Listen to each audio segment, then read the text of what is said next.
to today's video.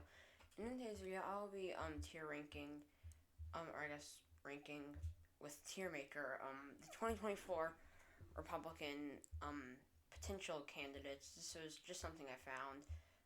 I'll try to do the Democratic candidates tomorrow. I wasn't really able to find many good Democratic ones, so I'll try to do those by tomorrow if I can find one. Or I might try to make one. I don't know. But getting started, first off is Rand Paul, and I would rank Paul either a B or a C. It's a little bit close. I'm actually going to throw him down as a C.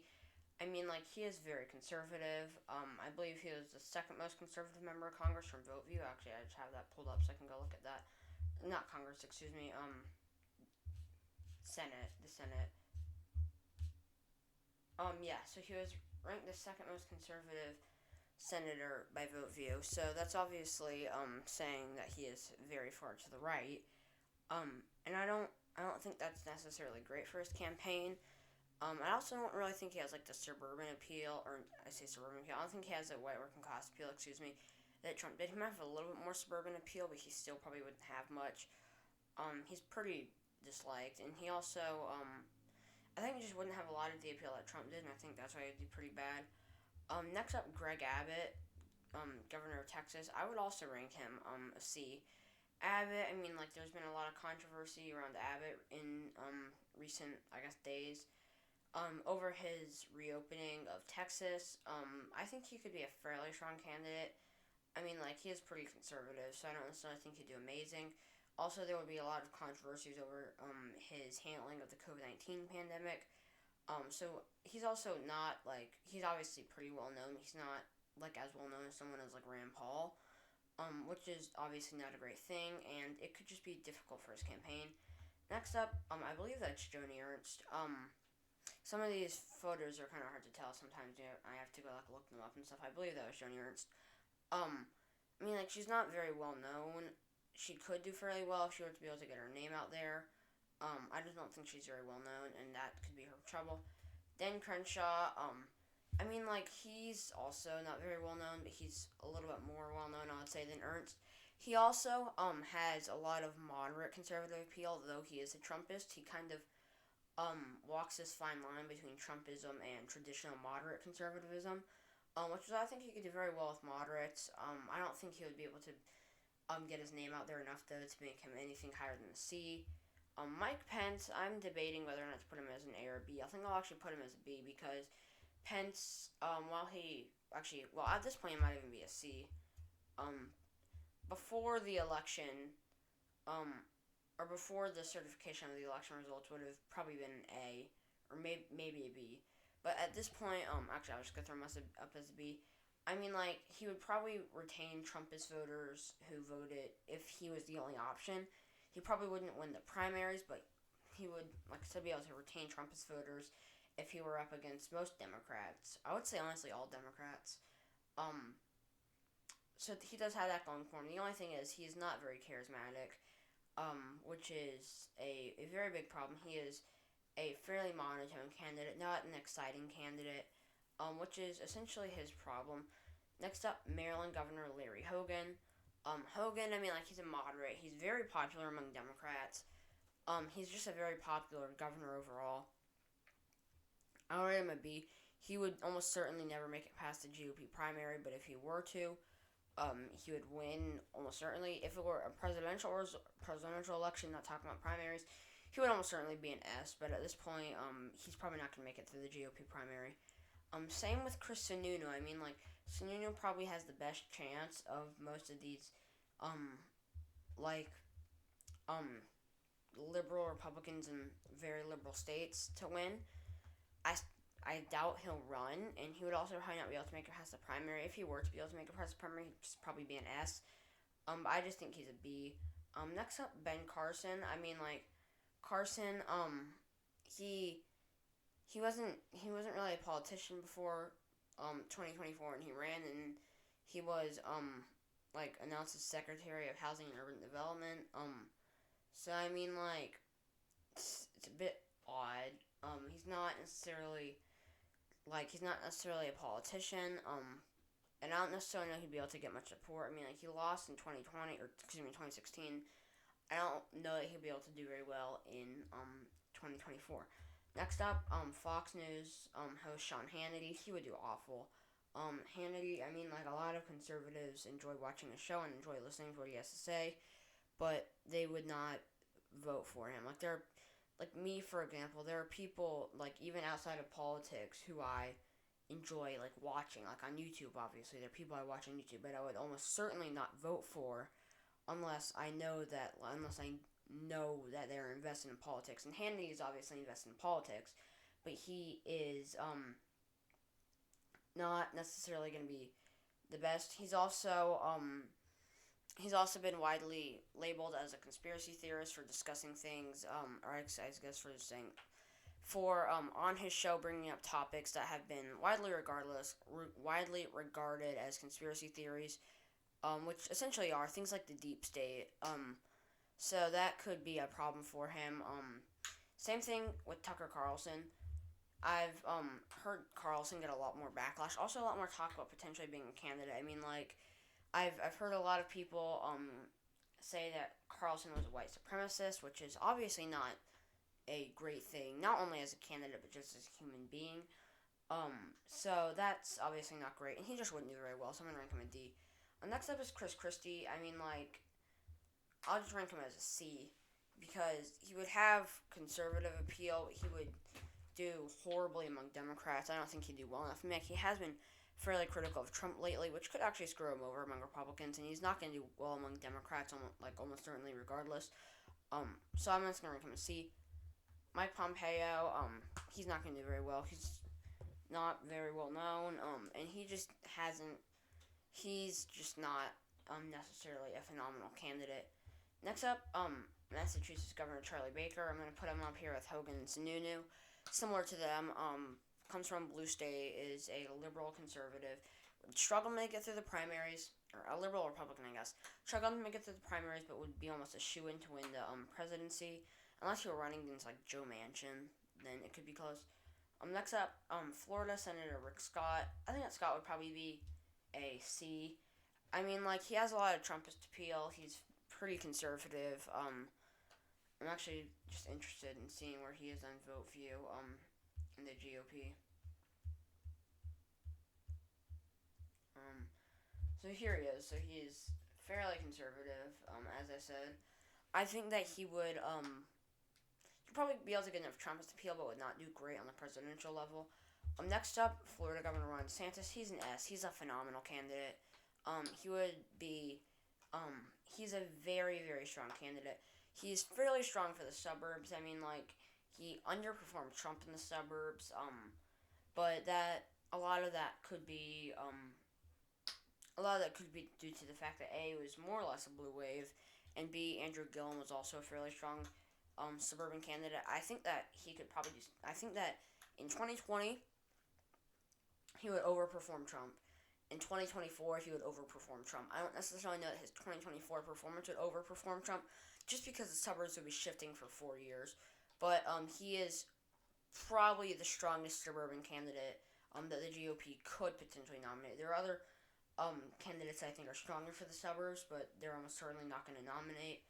So DeSantis is a very good candidate. He also has a lot of minority appeal. DeSantis overall a fairly strong candidate. Next up, Nebraska Senator Ben Sasse. He's a B.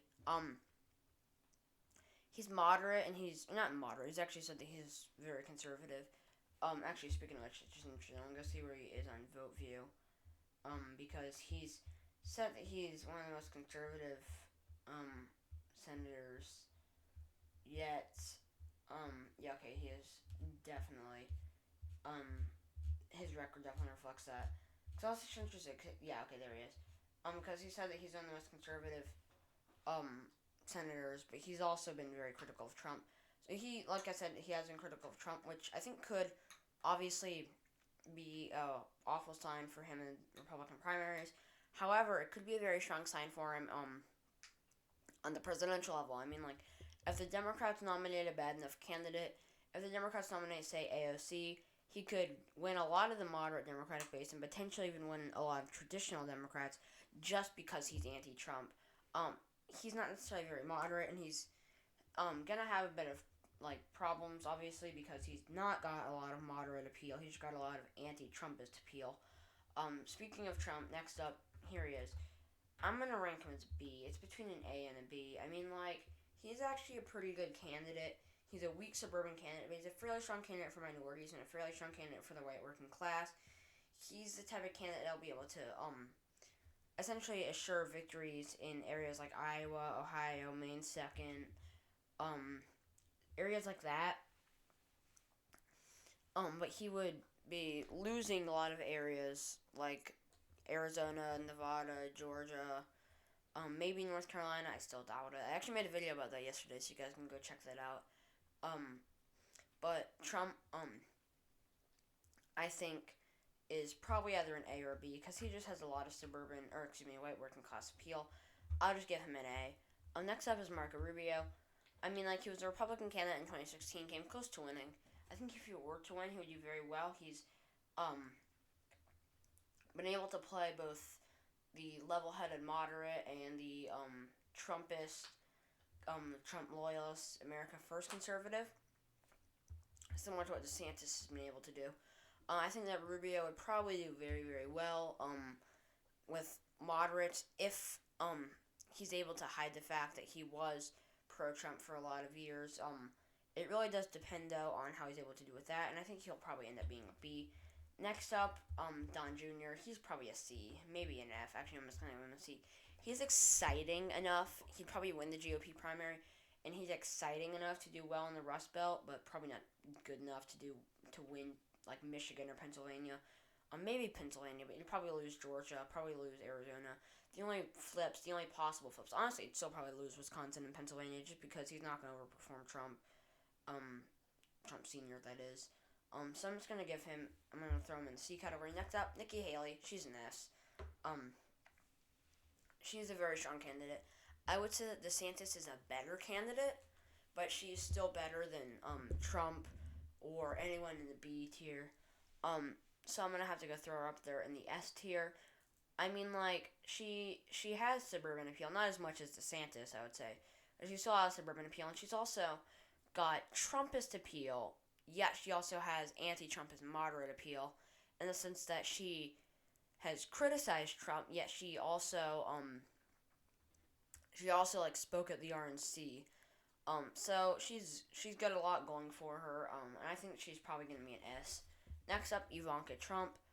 I'm gonna have to throw in the B category. I mean, like, she's probably got, if any of these three Trump children on here are gonna have a bright political future, it's her. I mean, like, she's got a lot of what it takes. I think that she and Don Jr. are similar. I just think that she's slightly better than Don Jr. And obviously she's a loyalist to Trump. He's her father. So I'm gonna rank her as a B. Next up, Josh Hawley. Between an A or a B. I'm actually, after the Capitol insurrection, I'm gonna say B. I'll probably have said an A or maybe even an S before the insurrection. Right now he's a B, just because of like what I said with the insurrection, which is obviously not a great thing considering the fact that a lot of people attribute that to a lot of what he was doing at the time, which is obviously not a great thing to have on your record. He is a hardcore Trump loyalist. However, he also has a lot of appeal. He has a lot of populist appeal to a lot of working class voters, and has moderate appeal. I think that's a thing that he has going for him. I just don't think he would be able to do as well with the Trump base as Trump, even though he is, like I said, a hardcore Trump supporter. He was previously more or less moderate. I still think that he would be a B, a pretty strong candidate, but after the insurrection, he'd probably still lose. Next up, Ted Cruz, between a C and a B. I mean, like, he's very, very unpopular. He's I would rate the 2022 or 2024 Texas Senate race actually tilt blue right now. I still think that Texas will go right on the presidential level, but I think that he will lose his Senate seat. So he is very unpopular. And that's essentially a big reason. He is a hardcore Trump supporter, similar to Hawley, but he is a lot less popular, and he was also, along with Hawley, a leading force in this overturning the election results thing. So I think that will be a big problem, and I think that he will likely be a C just because of that. Next up, Tom Cotton. He's also a C. I mean, like, Cotton is more, he's a lot like Hawley in that he's a Trumpist candidate who is younger and has a lot of appeal, to younger conservative voters. But I don't think that he would be able to do as well as Hawley. I mean, like, decide not to, um, he did decide not to overturn the election results, which is obviously a very good thing if you're going to run as a republic or on the presidential level. I mean, like, that's going to ultimately help him. That would also hurt him on the primary level, which is a bit of a problem for him. He's also just not as like well known, I guess, as Hawley, and I just don't think he would do as well. Next up, Eric Trump. He's a D. He's not a good candidate. I mean, like, Ivanka has a lot brighter of a future, I think, and I think that she's just a lot more popular. Don Jr. is a lot more exciting. Eric is just not, like, as popular or as, honestly, as exciting as both of them, and he's also, doesn't appear to be as smart as Don Jr., which is obviously, not a great thing. I think that would make him worse. I mean, like, out of these three, he's probably, the worst potential candidate, and I think that if he's going to be less exciting and, like I said, from what we can see, less smart than Don Jr., he'd probably be in a lower tier than him. I'm going to rank him a D. Next up, Tim Scott. He's a C. I mean, like, he's similar to Cotton and Hawley in that he's this younger Trump conservative with a bit of a brighter future, a bit more of a moderate type candidate. I think that would obviously help him. But he's more like Cotton in the fact that first of all, he's not quite as outspoken as Hawley. Which is obviously something. But I also believe that he didn't overturn the election results. I think I would have known about it if he did. But that's obviously not something like he's similar to Cotton in that way that he would probably not do phenomenally in the Republican primary. However, on the presidential level, he'd probably have a fairly strong candidate, probably like a B or an A. I just don't think he'd be able to do as well on the primary level. But I do think that he'd still probably lose in the presidential level. He'd come a lot on the presidential level. What am I saying? But he'd come a lot closer than somebody like Rand Paul. Next up, Mitt Romney. He's a B. I mean, like in 2012, if Obama wasn't the candidate, he could have done very well. Not necessarily gonna say that he would have won, but he could have done very well. He has a lot of suburban appeal, which is something that he is going for him. I just think that he would be an awful, awful candidate in the Rust Belt. Probably lose Michigan by a fairly large margin. Almost certainly lose Wisconsin. Almost certainly lose Pennsylvania. Probably narrowly hang on to Ohio. So he's not a great candidate in the Rust Belt, which is definitely a problem for him. So that's why I'm only going to rank him a B. Next up, Christy Noah. I mean, like, she's like a rising star in the GOP. Similar to Hawley. And that's, I think, where she gets a lot of this. She has a lot of appeal, similar to Hawley, to younger voters. She's been, obviously, South Dakota's been awful, during the pandemic, but she has, I guess, appealed to a lot of these voters that like, her policies. In South Dakota, she did speak at CPAC, and I think that she's just overall a fairly, she's a rising star in the GOP, and that's something she's going for. And finally, Matt Gaetz. Gaetz is, he's a Trumpist, but he's not, A, is well known. B, I think he's just like a worse overall version of Trump. I think that he'd do horribly in the Sun Belt. I mean, he could probably hang on to Florida. But I think other than that, he'd do bad in the Sun Belt, and he'd probably do pretty bad, in the Rust Belt. Probably lose Pennsylvania and Michigan. Maybe lose Wisconsin. And yeah, this is, my entire, list. Thank you guys so much for watching this video. If you enjoyed it, please leave a like below. Don't forget to subscribe to my channel and stay tuned for my next video, and I'll see you all there. Bye!